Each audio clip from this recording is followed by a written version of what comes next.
నమస్తే రమ్మగారు. నమస్తే జయ. రమ్మగారు, ఏదైనా మంచి చందమామ కథ చెప్తారా? చెప్తాం. పూర్వం కాంభోజ దేశానికి ఒక రాజుగారు ఉండేవారు. చిత్రవర్మ ఆయన పేరు. ఓ 30 సంవత్సరాల వయసు ఉండేది. అప్పట్లో రాజులు గారు ఎవరైనా 17, 18కి పెళ్లి చేసేసేవారు. ఆయన వివాహితుడు కాదు. ఈ రాజ్యంలో ప్రజలు, నగర పెద్దలు, తర్వాత మంత్రులు, సామంతులు అందరూ పెళ్ళి రాజుగారు పెళ్లి చేసుకోవాలి అనేవాళ్ళు.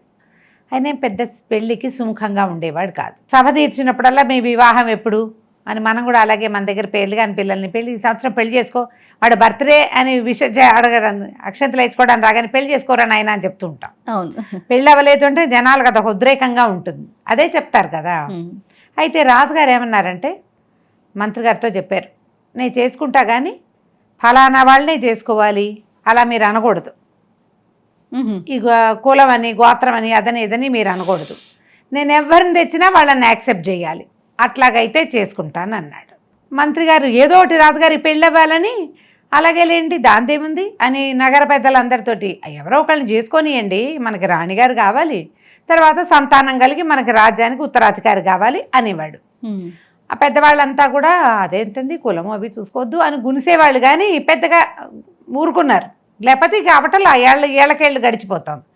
సరే ఒకనాడు పెళ్ళికి ముహూర్తం పెట్టించండి అన్నారు. ముహూర్తం పెట్టారు. పెళ్ళి ఏర్పాట్లన్నీ అయిపోయినాయి. నగరం అంతా అలంకరించారు. రాజుగారికి కొత్త బట్టలు కుట్టించారు, నగలు చేయించారు. రాణిగారికి అంతా గందరగోళంగా పనులన్నీ అయినాయి. ఇంతకీ అసలు సంగతి ఏమిటంటే, ఈ రాజుగారు ఈ రాజనగర్కి ఆనుకుని ఉన్న ఒక చిన్న గ్రామంలో ఒక అమ్మాయిని ప్రేమించాడు. ఆ అమ్మాయి ఒక పేద కాపు కూతురు. కాపంటే ఇప్పుడు కులం కాదు, పొలాల మీద పని చేసుకునేవాళ్ళు. క్షత్రియులు వేరు, వీళ్ళు వేరు. ఆ అమ్మాయి అందమైన అమ్మాయి, పరమశాంతమూర్తి. నగా నట్ర ఏమీ లేకపోయినా మహాద్భుతంగా కనపడేది. కళ్ళు ముక్కు మహముచ్చటగా ఉండేవి. మనిషి మంచి సహనశీలి, శాంత స్వభావి, పనిమంతురాలు. ఎప్పుడు చూసినా పని చేసుకునేది. ఆయన ఆ దారిలో వెళ్ళినప్పుడల్లా చూసి మనసు పారేసుకున్నాడు. ఈ అమ్మాయిని పెళ్లి చేసుకుంటానంటే వీళ్ళందరూ తిట్టిపోయారు, అందుకని మాట్లాడకుండా ఊరుకున్నాడు, పెళ్ళొద్దనుకున్నాడు. వీళ్ళు ఇంకా పెళ్లి చేసుకో అన్నాక వాళ్ళని ఒక కార్నర్ చేసి కులం గోత్రం అడగద్దని ఒప్పించుకున్నాడు. సరే పెళ్ళి ఏర్పాట్లన్నీ అయిన తర్వాత రాజుగారు పెళ్ళికి బయలుదేరాడు. ఎక్కడికి వెళ్తాడో అనుకున్నారు. ఈయన అదంతా ఊరంతా ఊరేగి పెళ్లి కొడుకుగా ఆ ఆనుకుని ఉన్న ఆ పల్లెలోకి దారి తీసి ఆ పేద కాపు వాకిట్లో ఆగారు. కనీసం ఆ మండిగానికి పసుపైనా లేదు. పెళ్లి ఏర్పాట్ల సంగతి పక్కకు పెట్టి ఈయన పెళ్లి కొడుకు వేషంలో ఉన్న రాజుగారు గుర్రబగ్గి దిగి లోపలికి వెళ్ళి ఆ కాపుని కేకేశాడు, మీ అమ్మాయిని బిల్లు అన్నాడు. ఆ అమ్మాయి ఓ పాత చీర కట్టుకుని పువ్వులో ఏవో కట్టుకుంటుంది. ఆ పువ్వులు పుచ్చుకుని బయటకు వచ్చింది. అమ్మాయి నన్ను పెళ్లి చేసుకుంటావా అని అడిగాడు. తెల్లబోయింది. రాజుగారు చక్కా పెళ్లి కుమారుడి వేషంలో ఉన్నాడు, అనురూపమైన వరుడే. తమ దయ పెళ్లి చేసుకుంటానంటే చేసుకోండి అంది. తండ్రి కూడా ఒప్పుకున్నాడు. రాజుగారు వచ్చి పెళ్లి చేసుకుంటానంటే ఎవరంటారు? సరే చకచకా వచ్చారు. రాజుగారితో మొత్తం మంది మార్పులం వచ్చారుగా, ఊరేగింపు. ముత్తైదువులు లోపలికి వచ్చారు. పిల్లకి ఎత్తికి నూనె పెట్టి తలస్నానం చేయించారు, పట్టు చీరలు కట్టబెట్టారు. ఈ లోపల మిగిలిన వాళ్ళు గుమ్మాలకు పసుపులు రాశారు, తోరణాలు కట్టారు, వాకిట్లో పందిరేశారు, మేళాలు మోగిచ్చారు. పెళ్ళైపోయింది. కాపుల అమ్మాయిని చేయి పుచ్చుకుని ఈయన ఇది ఎక్కించాడు. గుర్రం ఎక్కించుకున్నాడు బండి. జనమంతా తెల్లపోయారు. ఇదేమిటి, కులం లేదు, గోత్రం లేదు, వాళ్ళెవరో వీళ్ళెవరో, దానితోడు పరమ పేదరాలు, బాగుంటే సరిపోతుందా మనిషి అని జనాలందరికీ అయిష్టం వచ్చేసింది. మంత్రి గారికి నచ్చలా.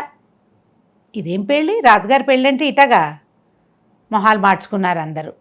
సరే ఒక్కళ్ళు కూడా ఆమెని గౌరవించలేదు. పరమ పేదరాలుగా ఉన్న అమ్మాయిని రాణిగా యాక్సెప్ట్ చేయలే ఎవరును. ఇందులో కులం ప్రసక్తి వీళ్ళకి లేదు, కులం కాదు. ఈ ఉన్న పనివాళ్ళు, దాసీలు, మేమంతా కడుపుకి గడవక కదా రాజుగారి దగ్గర పనిచేస్తుంటే మనలాంటి గడవందే ఒకటి మన నెత్తి మీదకి ఎక్కింది. అది వాళ్ళకి అది నచ్చల. నగర పెద్దలకేమో అయ్యో కులం చూసుకోలేదు, రాజుగారు కాపులో ఇంటి పిల్లమని తెచ్చుకున్నారు, సమాన పాయాల్లో ఉండద్దా పెళ్లి సంబంధం అని ఆమె గుణగణాలు కానీ ఆమె అందచందాలు కానీ ఎవ్వరికీ ఎక్కల. కానీ రాణిగారికి కొన్ని అధికారాలు ఉంటాయి, అంతఃపురాన్ని అవి చూడడం. ఇక్కడ ఏదైనా పూజా పునస్కారం అయితే అందరినీ, ఊర్లో జనాలు పెద్దవాళ్ళందరినీ పిలవటం, అందరికీ అన్నీ అందాయో లేదో చూడడం, అవన్నీ ఆవిడ మెల్లిగా హస్తగతం చేసుకుంది, నిదానంగా చేస్తుంది, కామ్గా ఉంటుంది, పరమ శాంతశీలి. రోజులు గడిచాయి. ప్రజలెవ్వరూ ఆమెను రాణిగా యాక్సెప్ట్ చేయలే, పెద్దగా గౌరవించేవాళ్ళు కాదు, ఆవిడేమంతా పట్టించుకునేది కాదు. భర్తతోటి చాలా చక్కగా ఉండేది. 3 ఏళ్ళు గడిచాక ఆవిడ గర్భవతి అయింది. వచ్చిందిలే అనుకున్నారు అందరూ. ఆవిడకు ఒక ఆడపిల్ల పుట్టింది. చూడ చక్కటి పిల్ల, తెల్ల అందగత్తె. రాజుగారికి పిల్ల అందంగా ఉండదు. అయితే ఈ పురిటింట్లోకి వచ్చి ఆ పిల్లని చూశాక రాజుగారు అన్నారు, ప్రజలకు అసలే నీ మొహం గిట్టదు, నిన్నెందుకు చేసుకున్నానా అని వాళ్ళంతా నానా మాటలు అనుకుంటున్నారు.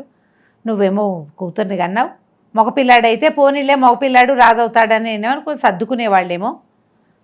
ఈ పిల్లకి ఎవ్వరికి ఈ పిల్ల నచ్చదంటే ఆవిడ గుడ్ల కొక్కుని ఏం చేస్తుంది, ఏం చేస్తాను, నా ప్రాప్తం ఇంతే అన్నది. 10 రోజుల తర్వాత ఒక బారసాల పిల్లకి నామకరణం అని చెప్పారు. నామకరణం ముందు రోజు సాయంత్రం ఒక సైనికుడు వచ్చి చాలా దుఃఖంగా, అమ్మ నన్ను క్షమించండి, రాజుగారికి పిల్ల ఇక్కడ ఉండటం ఇష్టం లేదు, దారి పెట్టించమన్నారు అన్నాడు. అనగానే ఇంకేం చేస్తుంది ఆవిడ, ఏడ్చుకుని అప్పచంటి పిల్లని ఎత్తుకుని ఎత్తి ఆ సైనికుడి చేతిలో పెట్టింది. నాయన రాజుగారు ఏం చెప్పారో అది చెయ్యి, నా పిల్లకి మాత్రం ఏ కష్టము కలిగించక, ఆ పని జరిగేదాకా ఏమనద్దు నా పిల్లని అని చెప్పి ఆ చంటి పిల్లని ఎత్తి చేతిలో పెట్టి నోరు గట్టిగా మూసుకొని కూర్చుంది. పిల్లని తీసుకుపోయాడు సైనికుడు, దారి పట్టించాడనమాట. ఊళ్ళో జనమంతా నిర్ఘాంతపరి, ఏమిటి పురిటికందునే, అయ్యో అయ్యో అసలు ఈ పెళ్లి చేసుకోపోతే పోయేదిగా, వృధాగా ఇల్లాలకి ఇంత కష్టం తెచ్చాడే పాపం, బాలింతరాలు పసిబిడ్డ ఏదో పోయిందనుకుంటారు, తండ్రి తీసుకెళ్ళి దారి పట్టించటం ఏమిటి. జనం అందరూ సానుభూతి వచ్చేసింది ఆవిడ మీద. మరి బాలింతరాలు ఇప్పుడే పిల్లని కానీ 11వ రోజుకే పసిగుడ్డుని కోల్పోవటం అంటే ఎంత కడుపులో కష్టం. ఆవిడ కిక్కురుమనేది కాదు, కామ్గానే ఉండేది. రాజుగారు ఏం చేశాడు, దారి పెట్టించి ఆ పిల్లని దూరంగా ఉన్నటువంటి భీమునిపట్నం అనే తన మేనమామ ఊళ్ళోకి పిల్లని పంపించేశాడు. వాళ్ళ ఇంటికి పంపించి పిల్లని అక్కడ పెంచే ఏర్పాటు చేసుకున్నాడు. ఈవిడ మామూలుగా తన పనులు తను చేసుకునేది. ప్రజలకి జాలేసింది ఆవిడంటే, అయినా మాట్లాడలేదే ముదరాలు పాపం. కొంతకాలం గడిచింది, మళ్ళీ సరిగ్గా 3-4 ఏళ్లకి ఆవిడ గర్భవతి అయింది. ఇంకో 3 ఏళ్ళకి గర్భవతి అయితే ఈసారి కుమారుడు కలిగాడు. పోనీలే పాపం అనుకున్నారు జనం అంతా. ఈ నెల్లికి పిల్లాడిని చూశాడు. పిల్లాడు చక్కగా నవనవలాడుతూ ముద్దుగా బాగున్నాడు. పిల్లవాడిని ఎత్తుకుని ఏమన్నాడు, ప్రజలకి ఏమీ సంతోషం లేదు గుణవతి, ఎందుకంటే ఈ పిల్లాడు సగం కాపు రక్తం ఉంది, ఈ కాపులమ్మాయికి పుట్టినవాడా మాకు రాజు అయ్యేదిని జనం అంతా అసహించుకుంటున్నారు అంటే ఆవిడ కళ్ళ నీళ్ళు పెట్టుకుని, ఏముందిలేండి నా ప్రాప్తం, నేనేం చేస్తాను ఇంతకంటే, మీరు దయగలవారు కాబట్టి నన్ను ఇంతకాలం మీతో ఉంచుకున్నారు, పోనీలేండి అన్నది. 10 రోజులకి మళ్ళీ సైనికుడు వచ్చాడు. అమ్మ పిల్లవాడిని దారి పెట్టించమన్నారు అని. ఆవిడ ఏడ్చుకుంటూ పిల్లాడిని ఎత్తి అతని చేతిలో పెట్టింది. ప్రజలు కరిగి నీరైపోయారు. అయ్యో పిల్లాడిని తీసుకుపోయి ఇచ్చేసేసాడే రాజు, దుర్మార్గుడు. సగం అసలు పూర్తిగా కాపులమ్మాయి అయిన ఆవిడేమో రాణి అయితే, సగం క్షత్రియ రక్తం ఉన్నవాడు పిల్లాడు రాజుగాడా అవ్వచ్చు కదా. అయ్యో పిల్లాడిని ఇట్లా చేశాడే, కూతుర్ని కొడుకుని కూడా చేసేసుకున్నాడు, ఆ కాడికి అసలు ఆవిడని చేసుకోవటం ఎందుకు, ఆవిడకి ఈ కష్టం తెచ్చిపెట్టడం ఏమిటి, ఇంత కష్టం తెచ్చిపెట్టాడని అసలు మాట్లాడితే ఏడ్చేలాగా అయ్యారు ప్రజలంతా. ఈ మొదటిసారి మంత్రులకి సామంతులకి పెద్దగా తెలియలే. రెండోసారి రాజు కావాల్సిన కుమారుడు దారి పెట్టాడనేసరికి మంత్రులకి ఈ సైన్యాధిపతులకి వాళ్ళకి కూడా కరిగి నీరే ప్రవహించేశారు. వాళ్ళు కూడా రాజు మొహం గిట్టడం మానేసింది వాళ్ళకి. అంతకుముందు రాజు అంటే ఇష్టం. ఆవిడ మీద ఎంత జాలి ఎంత ఆపేక్ష వచ్చినాయో ఆవిడని విపరీతంగా మన్నించడం మొదలుపెట్టారు. ఇంత కష్టం వచ్చింది అయినా మాట్లాడితే ఆవిడ నువ్వు కడుపులో ఉన్న కష్టం ఎవరికీ చెప్పేది కాదు. నా పిల్లల్ని దారి పెట్టించారని కానీ ఈ ప్రజలను కానీ మా ఇంటికి నేను వెళ్ళిపోతాను నా బతుకు అలా అనేదే కాదు, మాట్లాడకుండా ఉండేది. మామూలుగా ఆవిడ వ్యవహారాలన్నీ జరిగేవి. ఆవిడ నగరంలో చేయవలసిన పనులు చేయించేది, ఊళ్ళోకి పంపించవలసినవన్నీ పంపించేది, పెద్దవాళ్ళు ఎవరైనా వస్తే కూర్చోబెట్టి మాట్లాడిచ్చేది, రాజుగారి సంగతి చూసేది. కొంతకాలం గడిచింది. గడిచాక రాజుగారు అన్నాడు, ఇంతకాలం చూశాను అయినా కూడా ప్రజలకి నీ మొహం గిట్టట్లా, ఇక నువ్వు ఇక్కడ ఉండి ప్రయోజనం లేదు గుణవతి, ఏం ప్రయోజనం లేదు, ప్రజలకి కాపులమ్మాయి రాణిగా ఉండటం ఇష్టం లేదు అన్నాడు. అనేసరికల్లా ఆవిడ కాసేపు ఏడ్చి, సరేలేండి మీరు దయగలవారు కాబట్టి ఇన్ని సంవత్సరాలు నన్ను ఉంచుకున్నారు, మా ఇంటికి పంపించేసేయండి నన్ను, నేను వెళ్ళిపోతాను. ఎవరైనా మీకు మీ కులగోత్రాలకు సరిపడే అమ్మాయిని చూసి పెళ్లి చేసుకుంటే కనీసం ఆమె కలిగిన సంతానమైన ఈ రాజ్యానికి ఉత్తరాధికారి కావాలి కదా. మీలాంటి గొప్ప వ్యక్తితో ఇంతకాలం జీవించడమే నా అదృష్టం. ఓ రాజుకు భార్య అవ్వటం, ఓ రాణినవ్వటం, ఇంతకాలం ఇక్కడ సంసార జీవితం సజావుగా ఉండటం, ఇంతే నాకు ప్రాప్తం అనుకుంటాను, నన్ను పంపించేయండి. ఈ రాణి గారిని పంపేసరికల్లా ఇక ప్రజలు రాజంటే చీ అంట మొదలుపెట్టారు. దిక్మాల రాజని తిట్టుకునేవాళ్ళు, ఇలాంటి దౌర్భాగ్యుడు వచ్చాడేమిటి మాకు అని. ఆవిడ వెళ్ళేసరికి నగరు అస్తవ్యస్తమైపోయింది. మరి అంత ప్లానింగ్ ఆవిడే చేసేది, నిశ్శబ్దంగానే కామ్గా జరిగిపోయేవి పనులు. సరే కొన్ని రోజులు గడిచినాయి, ఒక 4 నెలలు కామ్గా ఉంది. రాజుగారు మంత్రిని పిలిచి, ఏమిటండి మరి రాణిగారు లేదు, మరేమో నేను పెళ్లి చేసుకుంటే బాగుంటుందేమో అనుకుంటున్నానండి, మీ ఉద్దేశం ఏమిటన్నాడు. అనగానే మంత్రి గారికి గుండె నీరైపోయింది. అయ్యో అనిపించి, మీరు మొదటే కనుక ఆవిడని పెళ్లి చేసుకోకుండా ఉంటే బాగుండేది, కానీ ఆవిడ వెళ్ళాక నగరంతా అస్తవ్యస్తమైపోయింది, రాచరికం ఏమీ సరిగ్గా లేదు, అంతఃపురపు పద్ధతులు బాగుండలేదు, ప్రజలంతా బాధపడుతున్నారు. కులం గోత్రం చూడొద్దు, గుణవంతురాలైన ఇంకో అమ్మాయిని చేసుకోండి పోనీ మీరు. ఇప్పుడు కూడా మీరు కులాలు చూడొద్దు. ఆవిడ చాలా గుణవంతురాలు, గుణవతి, ఆవిడ పేరే గుణవతి, చాలా గుణవంతురాలు, మంచిది, చక్కటి పద్ధతి కలిగిన పెంపకం, ఆవిడ బాగా చేసింది. అట్లాంటి అమ్మాయినే ఎవరినైనా చూసి చేసుకోండి రాజుగారు, మీ ఇష్టం అన్నాడు. మరి రాజు ఒంటరిగా ఎట్టా ఉంటాడు, ఆయనకి పెళ్ళాం కావాలి కదా. సరేననుకున్నారు. ఊళ్ళో జనాలంతా తిట్టుకున్నారు. ఈ గుణవతి ఉంది కదా, ఆవిడ ఇంటికి వెళ్ళిపోయిందిగా, ఆ వెళ్ళిన దగ్గర నుంచి వాళ్ళ నాన్న పేద రైతుగానే ఉన్నాడు. ఆయన జీవితంలో ఏ మార్పు లేదు. రాజుగారి నుంచి పావల వెళ్ళల అమ్మాయి తండ్రికి. ఆయన పాక ఆయనకున్న కుంట పొలం, ఒక గొడ్డుతోటే ఉన్నాడు. ఈవిడ ఇంటికి వెళ్ళిపోయిందిగా, వెళ్ళిన దగ్గర నుంచి సాయంకాలం నుంచి గోచి పెట్టుకుని చీర, ఇల్లు వాకిలి ఊడ్చుకుని, గేదె దగ్గర బాగు చేసుకుని, పిడకలు చేసుకుని, కసు ఊడ్చుకుంటూ నేను రాణిగా ఉండొచ్చాను, ఇంతకాలం అలా ఉన్నాను అన్నది ఏమీ లేదు. ఈ నేల మీద జీవితం ఎట్లా ఉందో, 12 ఏళ్ల క్రితం ఆవిడ ఏ జీవితం గడిపిందో అదే జీవితంలోకి చాలా సహజంగా వెళ్ళిపోయింది. ఊళ్ళో జనం ఎవరైనా ఆవిడని చూస్తే చేతులెత్తి దండం పెట్టేవాళ్ళు, ఆవిడ మాట్లాడకుండా ఉండేది. మంత్రి గారు చెప్పాడు, ఆవిడ పేరు చెప్తేనే దండాలు పెడతారండి ప్రజలు, గుణవంతురాలని చేసుకోండి. సరే, రాజుగారు పెళ్లి ప్రయత్నం చేసుకున్నాడు. పెళ్లి కూతురు ఎవరో ఎవరికీ తెలియదు. కిందసారి అట్లాగే చేశాడు. అట్లాగే కనీసం పోనీ రాజుగారు సొంత తెలివితేటలతో ఏ కులం గోత్రం లేని పిల్లని చేసుకున్నా గుణవంతరాలను చేసుకుంటాడులే అని మంత్రి వాళ్ళంతా ఊరుకున్నారు. ప్రజల్లో మాత్రం చేసుకున్నాడులే, ఆ అమ్మాయిని చేసుకుని పాప దాని జీవితం అన్యాయం చేసాడు. గుణవతిని, ఆవిడ ఎంత గొప్పది, మహా ఇల్లాలు, 2 పిల్లల్ని దారి పట్టించాడు, కడుపును పుట్టిన పిల్లల్ని అని రాజుగారి మొహం మాట్లాడితేనే ఏదో ఒకటి విసుక్కుంటూ ఉండేవాళ్ళు జనం. ఈయన ఏం చేశాడు, గుణవతికి కబురు చేశాడు, నేను మళ్ళీ పెళ్లి చేసుకోదలుచుకున్నాను, మరి ఇక్కడ పెళ్లి పనులు చాలా ఉన్నాయి, నువ్వైతే సమర్థురాలు, ఇక్కడ పనులన్నీ చేయించావు, ఇక్కడ ఎవ్వరు లేరు ఇప్పుడు, కాబట్టి వచ్చి పెళ్లి పనులు చక్కబెట్టమని. ఆవిడ మళ్ళీ గుర్రం పంపించారు, గుర్రబండి మీద ఎక్కి మళ్ళీ వచ్చింది రాచనగర్కి. వచ్చి పెళ్లి పనులు అన్ని ఏర్పాట్లు చేయించింది. దేవాలయాల్లో ఏర్పాట్లు చేయించారు, ఊరంతా కళ్ళాపలు జల్లించారు, జెండాలు కట్టించారు, సమస్తము ఏర్పరిచారు, కామ్గా ఉన్నారు. ఈ లోపల ఏమైంది, రాజుగారు కూతుర్ని కొడుకుని దారి పట్టించాడు కదా, వాళ్ళకి కబురు చేశాడు, మా పిల్లల్ని పంపండి అని. అంచెబోయిల మీద అంచెలంచెలుగా ఊర్లు మారుతూ, ఆ భీమపురి ఎక్కడో ఉంటుంది, ఆ భీముని పట్నం, అతని మేనమామల ఊరు.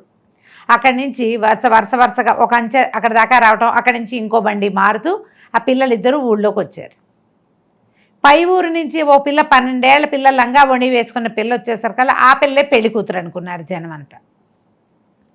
అయ్యో ముక్కుపచ్చలారని పిల్లగా ఉందే బొత్తిగాను, ఈ పిల్లనే చేసుకుంటాడు ఈయన, అప్పుడు పద్ధతులు అవే, అంతేగా ఊరుకున్నారు. జనం అంతా ఈ మాటలన్నీ చెప్పుకున్నారు, మంత్రి గారు వాళ్ళు చెప్పుకున్నారు, పురోహితుడు కూడా అదే అనుకున్నాడు, రాణి గారు కూడా అదే అనుకుంది, గుణవతి కూడా. అన్నీ ఏర్పాట్లు అయ్యాక పెళ్ళి రేపు అన్నారు. రేపు పొద్దున్నే, ముందు రోజు సాయంకాలం చీకటి పడ్డాక భర్త దగ్గరికి వెళ్ళి ఏదో నా జీవితం ఇట్లా అయిపోయిందిలేండి, ఇప్పుడైనా మీరు చేసుకునే పెళ్ళి మీకు బాగుండాలి, నేనంటే పేదరాలని, చిన్నప్పటి నుంచి కష్టాలు నిష్ఠూరాలు ఎరిగిన దాన్ని, మళ్ళీ కష్టపడాల్సి వచ్చినా నాకు పర్వాలేదుగా ఉంది, పాపం అమ్మాయి ఆ పిల్ల పెద్ద పెద్ద ఇళ్లలో పుట్టి పెరిగినట్టుగా ఉంది, కొంచెం కష్టం అది పడలేదండి, కొంచెం ఆ పిల్లనైనా బాగా చూసుకోండి అన్నది. అనేసరికి అలా పక్కపక్క నవ్వాడు ఆయన. అలాగేలే అన్నాడు, బాగా చూసుకుంటానులే ఇక నుంచి అన్నాడు. ఈ లోపల మంత్రి గారు వచ్చారు. ఆయనతో తర్వాత సైన్యాధిపతి దండనాథుడు, ఒక నగర పెద్దలు 2-5 వచ్చారు. వచ్చాక వాళ్ళు అన్నారు, మంత్రి గారు, అయ్యా మీరు ఆ పిల్లని తీసుకోవటం మాకు ఇష్టం లేదండి, పిల్ల మరీ చిన్నపిల్లగా ఉంది, ముక్కుపచ్చలారినట్లేదు, పిల్లకి చిలిపితనం అన్నా పోలేదండి అన్నాడు. అనేసరికి ఏ పిల్ల అన్నాడు రాజుగారు. అదేనండి నిన్న సాయంత్రం ఊళ్ళోకి వచ్చారు కదా, ఓ పిల్లవాడు, ఆ పిల్లే కాదు పెళ్లి కూతురు అన్నాడు. పెళ్లి కూతురు ఏమిటి, ఆ పిల్ల నా కూతురు అన్నాడు ఈయన. ఆ పిల్ల నా కూతురు, దాని పక్కనున్న పిల్లాడు నా కుమారుడు, వాళ్ళ నాన్న పెళ్లి చూడ్డానికి వచ్చారు అనగానే తెల్లబోయారు అంతా. ఈవిడు కూడా నిర్ఘాంతపోయింది, ఏమిటి మన పిల్లలా వాళ్ళు అంది. మన పిల్లలేనన్నాడు. మరి పెళ్లి కూతురు ఎవరండి అని అడిగారు మంత్రి గారు. ఇగో ఈవిడే పెళ్లి కూతురని ఆ కాపు పాత మామూలు కాటన్ చీరలో గోచి పెట్టుకుని కట్టుకుని పక్కన నిలబడి ఉన్న పాత రాణిని చూపించాడు. ఈవిడే పెళ్లి కూతురు, ఈవిడనే చేసుకుంటున్నాను మళ్ళీ అని చెప్పాడు. ప్రజలు ఆశ్చర్యపోయారు. మంత్రి గారు సంతోషించాడు. ఈవిడ పరిగెత్తుకుంటూ పోయి తన పిల్లల దగ్గరికి పోయి కావలించుకుంది. 12 ఏళ్ల పిల్ల, 8 ఏళ్ల పిల్లవాడు. ఈ 12 ఏళ్ల నుంచి ఆవిడ పిల్లల్ని కోల్పోయింది, అయినా కూడా సంయమనం కోల్పోలేదు. అగ్ని పరీక్ష ముగిసింది ఆవిడకి. ఇన్నేళ్ళు ఇట్లా ఆగి ఉన్నందుకు ప్రజలు ఆమెనే యాక్సెప్ట్ చేశారు. అందరూ సంతోషించారు. మహారాణి గారు మళ్ళీ తిరిగి వచ్చేసింది, ఆవిడని భర్త మళ్ళీ పెళ్లి చేసుకుంటాడు.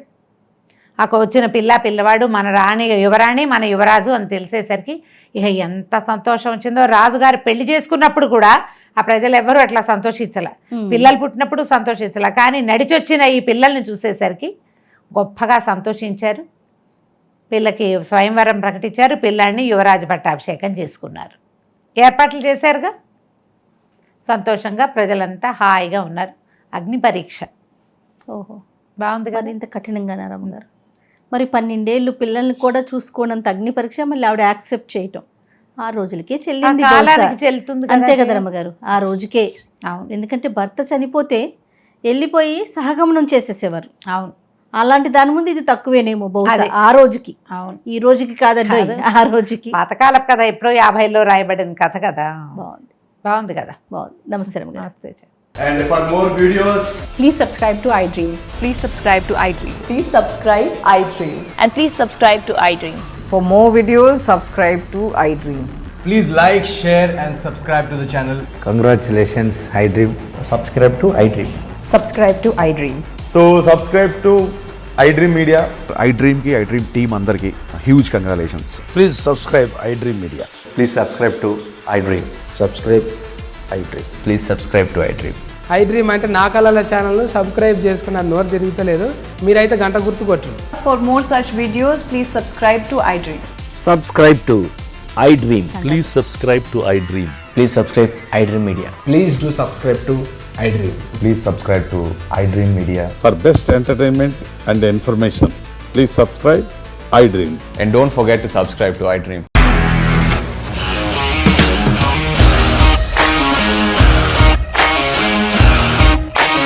ఇండస్ట్రీలో కమిట్మెంట్ ఇష్యూస్ వస్తే నీకు కూడా వచ్చినట్టు. మార్నింగ్ తీసుకెళ్ళాలంటే కొట్టి పడేసాడు.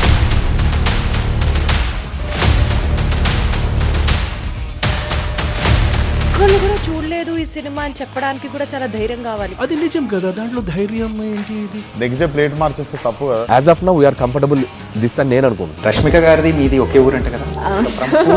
నీకు కోపం వచ్చిందంటే బాగా తిట్టేత్తరా? తిట్టేద్దామండి.